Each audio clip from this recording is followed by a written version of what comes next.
Hi everyone, this is daveac and this is my vblog 193 for Friday the 30th of March 2012.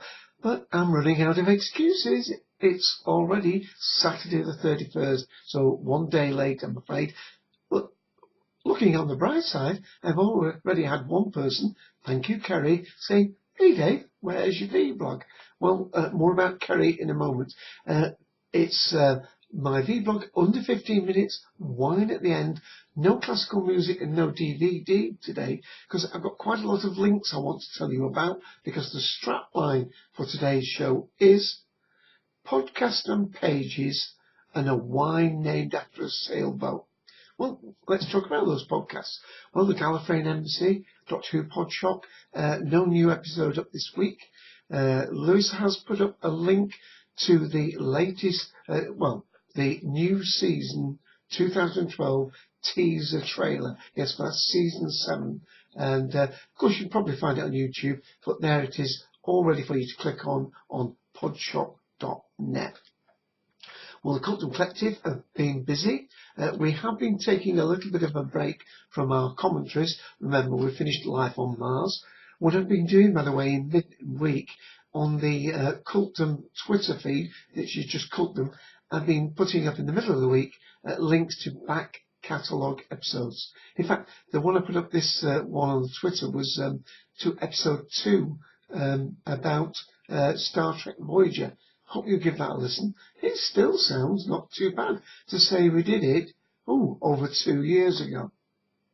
Anyway, talking about the podcast now, this is on Torture ID 54821, the Cultum Collective. On Sunday that's just gone, the 25th of March, we did an episode, Dead and Loving It. Yes, our episode 143, Dead and Loving It. And this Sunday, because it will be the 1st of April, we've taken our cue from that, and it's called Superstitions. So we'll be looking at superstitions in sci-fi and fantasy, and I suppose really in horror as well. Let's hopefully have a good show, and that is at 2 p.m. Eastern Daylight Time. That's 7 p.m. British Summertime. Well, let's talk about some of the other podcasts, because it's been quite a bit. Now, I didn't actually, so busy, I didn't actually make the Garden City one, but let me just mention the Garden City podcast, because it was very kind of Kerry to send that request, query, should I say. Yes, this is also on TalkShoe, and that's GC Community Chat with Kerry Partin. The call ID is 82757. It's every Thursday at 9 p.m. Eastern Standard Time.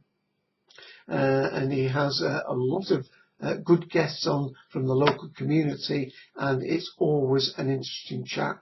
I try and join him at least once a month, maybe every other week, but always a good show. Keep it going, Perry. Let me have a look how many you've done now.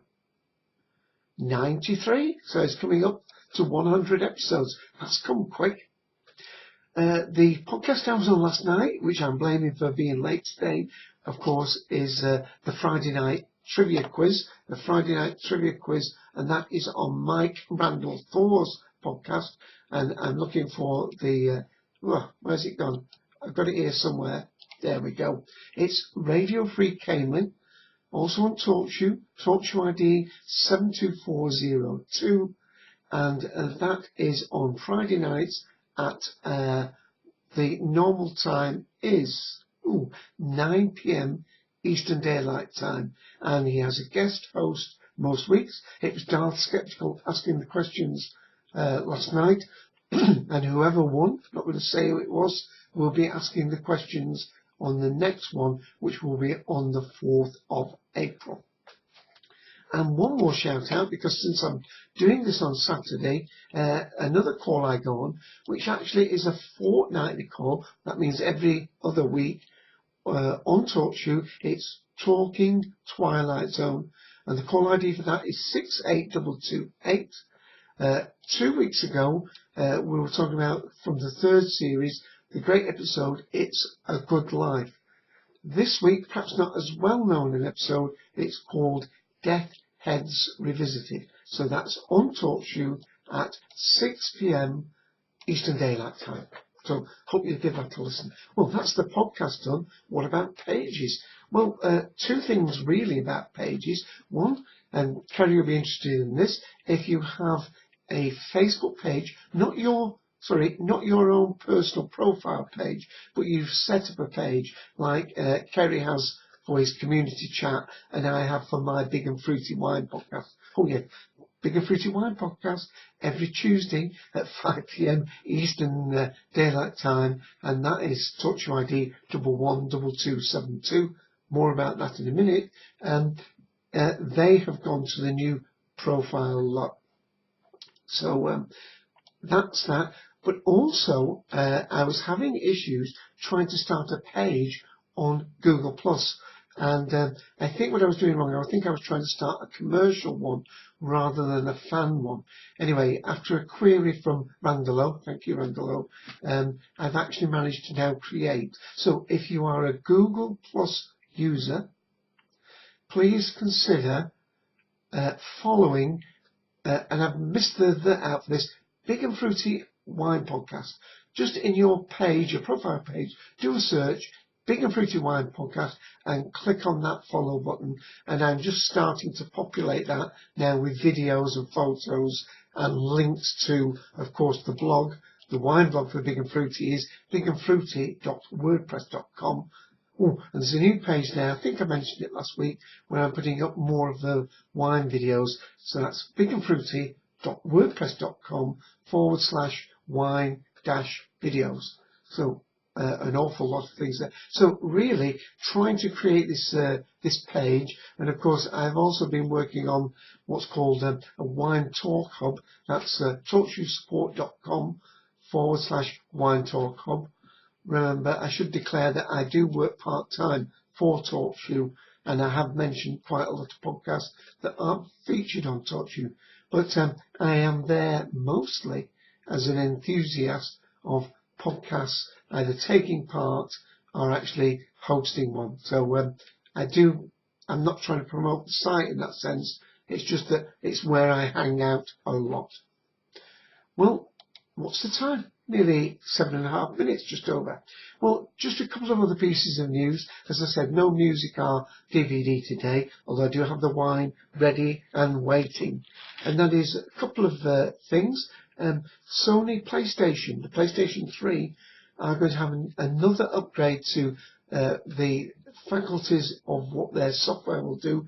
And the next thing they're supposed to be adding is photo editing. Of course, you can put your collections of photographs on the hard disk on your PlayStation 3, but usually they've just been in a sort of photo slide software. But they're going to do it. Now, I'm not sure whether this is going to be a paid-for feature, or whether it's going to be free to start with and then go, or whether there's going to be a simplified sort of crop and clean up at a free level. When I find out more, I will include it on the next show. And one more interesting thing for me, at least, is that I'm getting excited because golf is starting again. Yes, I'm looking forward to the Masters Golf starting in Augusta, Georgia, isn't it? And that, of course, is from the dates. Where are the dates? I had the dates up a moment ago. I think, let me just recap that, put the calendar up. There we go. The 5th to the 8th of April. And it really looks as though it's going to be interesting. Tiger Woods looks as though he's going to be fit. Darren Clark, he's got a little bit of fitness issues. With the European players, we've got this fact that, of course, we had Rory McIlroy take the #1 golfing spot, which has now just been reclaimed by Luke Donald. So there's some really good, and Phil Mickelson, of course, is always in contention, and Justin Rose has been playing extremely well, and of course there's lots of the ones from the Far East as well that are really great golf people. Now I'm hoping the BBC are going to give us some really good coverage. I believe in the first 2 days they're only going to be showing highlights, although on the red button they should be showing Amen Corner. That's the 3 holes round Amen Corner. I think it's is it 11, 12 and 13? I think it's either 11, 12 and 13 or 12, 13 and 14, but round Amen Corner. And then the final 2 days I'm hoping to watch that in glorious HD. Great. Well, there you go. I think we'll go to the wine if we may. I'm sure I've missed something out, but we'll go with the wine. And it's a wine from a country I don't think I've ever, certainly on this vblog, talked about before. It's from Portugal. Valua. And it's the Deo. Now, Deo is the region in Portugal that it comes from. And let's see if we can focus in on that. Freeze frame, 13%, and of course it's been poured out now for quite some time. I'm going to go easy on this because I rather enjoyed my wine a little bit last night. So let's just have a little smell. And we've got red berries, lots of red berries coming through. Actually, quite a pleasant. Almost fruits of the forest, but definitely more of a red berry.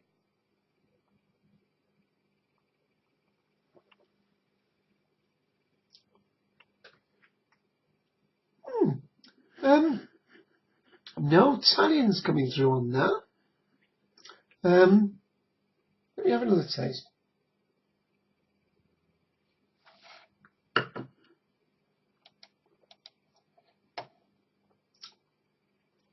I'm getting just red berries really, but very pleasant, but not overly complex, I don't think. I'm not getting any mocha or any vanilla or anything like that, but rather nice. Let me just read a little bit about this. I'm just going to try and clear off some of these little links that I've got because it's making it rather difficult for me to get very quickly to the wine aspect here. And let me see what they say. The Deo region in Portugal is in the sort of north central region. I think it's the River Deo itself that the region is named after. It's let me read what it says on this site, and I'm reading from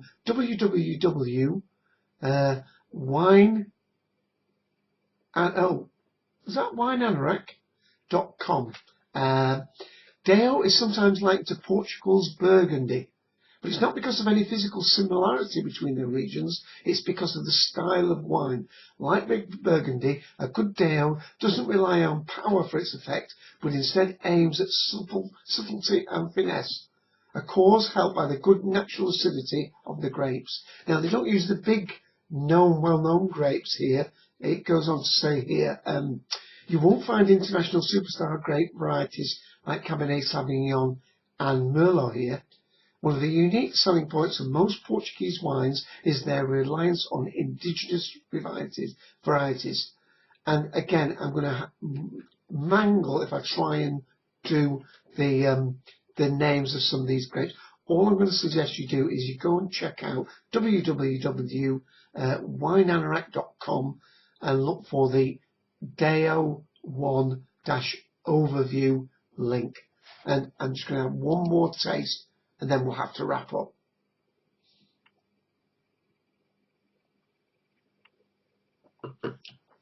It's nice and fruity, but it also is a little bit delicate. It's not got that big powerful kick, but I've got a feeling that's going to grow on me. It needs to warm up just a little bit and get a little bit more air to it. So for a Portuguese wine, I am pleasantly surprised. Not that I doubted that it would be good, but it's outside my usual style of wine. So let's give it another little view. There's the wine, and I have to stop because it's 15 minutes. Thanks for watching. Catch you next week.